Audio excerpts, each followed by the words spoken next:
Quelles sont les meilleures villes pour investir dans l'immobilier?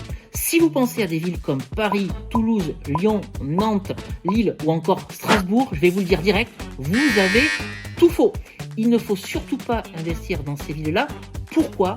Parce que le prix de l'immobilier est trop élevé et ce sont des villes en zone tendue où on va avoir des politiques de plafonnement des loyers ou d'encadrement des loyers à la relocation. Et on va pas se mentir, si vous avez envie d'investir dans l'immobilier, c'est pour gagner de l'argent. Vous n'avez donc pas envie d'être embêté par des villes où on vous explique que les loyers doivent être limités et capés. Au contraire, vous voulez avoir les coups des franches pour appliquer les loyers qui vous intéressent le plus. Et en plus, si vous souhaitez faire de la location courte durée de type Airbnb, dans des villes comme Paris, Lille, Nantes, Strasbourg ou encore Toulouse, vous allez être embêté parce qu'on va vous obliger à faire des changements d'usage, des changements de destination. On va également vous expliquer que vous ne pouvez pas avoir un nombre infini de biens exploités en location courte durée.